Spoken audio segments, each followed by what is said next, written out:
The Prophet ﷺ said that when the believer is placed into their grave and they hear the final footsteps of their family leaving, the punishment comes. And as the punishment comes from above, your prayer stands up and it puts its hand up and says, "Ma qibali madkhal." You will not pass through me. So the prayer guards your head. And then the punishment comes to you from your right side. And the Prophet ﷺ said, your siyam, your fasting rises and stands guard and says, "Ma qibali madkhal." You will not pass through me. And then to his left, his zakah stands and says, "Ma qibali madkhal." You will not pass through me. And then at his feet, his sadaqah and sila, his goodness towards his family and then his community, his voluntary charity, his truthfulness, his honesty, all of those things stand guard at the bottom and say, "Ma qibali madkhal." You will not pass through me. And then it's said to him, "Sit up." And he sits up. The Prophet ﷺ said that the sun is made to appear to him as if it's about to set. Yani it's almost Maghrib. It's about to be Maghrib. So the believer is accustomed to what? You're accustomed to salah. You're accustomed to prayer.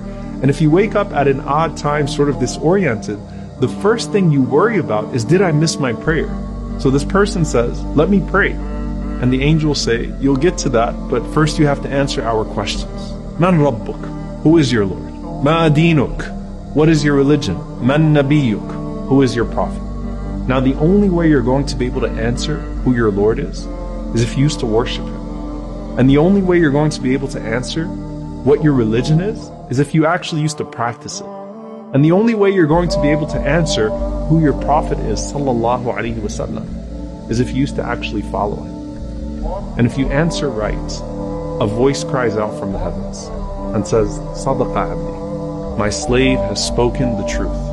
And subhanAllah, in one hadith, the Prophet ﷺ said that those two angels that were first frightening, they say to you after you answer the questions correctly, "Kunna na'lamu annaka taqulu hadha." You know, we knew you were going to say that. We knew you were going to answer these questions right. And Allah subhanahu wa ta'ala then calls out, supply him with the furnishings from Jannah. Clothe him from the clothes of paradise. Open for him a gate to paradise, so that some of its fragrance comes to him in his grave. And then his grave is expanded for him as far as his eye can see. And at that point, you are laying in the clothes of Jannah, with a window to Jannah. And everything starts to feel like Jannah, starts to feel like paradise. This visitor comes to you, and this visitor has this beautiful face, has these fine clothes, and has this pleasant scent. And he says to you, "Abshir billadhi yasurruk."